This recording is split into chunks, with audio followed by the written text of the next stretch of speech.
મહુવા તાલુકાના મોટા ખૂંટવડા ગામે નેક્સોમ ચેરિટેબલ ફાઉન્ડેશન દ્વારા ગરીબ તથા જરૂરિયાતમંદ પરિવારોને અનાજ કીટનું વિતરણ કરવામાં આવ્યું। આ સેવાકીય કાર્યક્રમ ફાઉન્ડેશનના અધ્યાપક જીતેનભાઈ દેધિયાના માર્ગદર્શન હેઠળ યોજાયો। કાર્યક્રમ દરમિયાન ઉમેશભાઈ મહારાજ ઉકાદાદા તેમજ સામાજિક કાર્યકર અને પત્રકાર રમેશ જીંજુવાડિયાના સહયોગથી અશક્ત, દિવ્યાંગ, નિરાધાર વૃદ્ધો તથા ગરીબ પરિવારોને અનાજ કીટ અપાઈ હતી। લાભાર્થીઓએ ફાઉન્ડેશનનો આભાર વ્યક્ત કરતા જણાવ્યું કે આવી માનવીય સેવાની પ્રવૃત્તિ ગામમાં સતત ચાલુ રહેવી જરૂરી છે। ફાઉન્ડેશનના અધ્યાપક જીતેનભાઈ દેઢિયાએ જણાવ્યું કે મોટા ખૂંટવાડા સરકારી હોસ્પિટલમાં જો કોઈ પ્રસૂતા બહેનને મદદની જરૂર પડે તો અમારી સંસ્થા હંમેશા મદદ માટે તૈયાર રહેશે।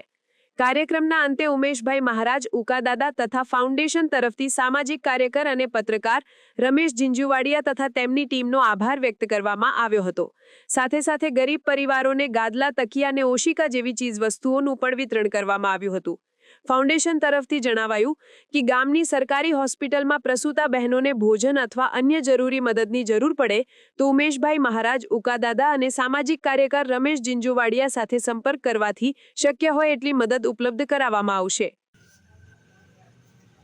અમારા ગામના સામાજિક કાર્યક્રમ જે રમેશભાઈ જીંજવાડિયા જે હરહંમેશ ગરીબ લોકોની વારે આવે છે અને બધી મદદ પૂરી પાડે છે। આજે પણ નેક્સોમ ચેરિટેબલ ટ્રસ્ટ દ્વારા જે અનાજ કીટનું વિતરણ જે અસક્ષમ લોકો હોય એને માટે કરવામાં આવ્યું છે એમાં બહુ મહત્ત્વની ભૂમિકા ભજવી આખા ગામની અંદર, અને તમે લોકો પોતપોતાની ટીમે પોતપોતાના યોગદાન આપી અને જે અમારું સૌભાગ્ય સેવા કરવાનું પ્રાપ્ત પૂરું કર્યું છે એ બદલ તમારો અને રમેશભાઈ જીંજવાડિયા સામાજિક ગામ કાર્યકર એનો ખૂબ ખૂબ આભાર માને છે। સમાચારની અવનવી અપડેટ જોતા રહો નિખરતા ગુજરાત ન્યૂઝ સાથે। નિખરતા ગુજરાત ન્યૂઝને લાઇક, શેર, સબસ્ક્રાઇબ કરો અને બેલ આઇકન દબાવીને સમાચારની ઝડપી માહિતી મેળવો।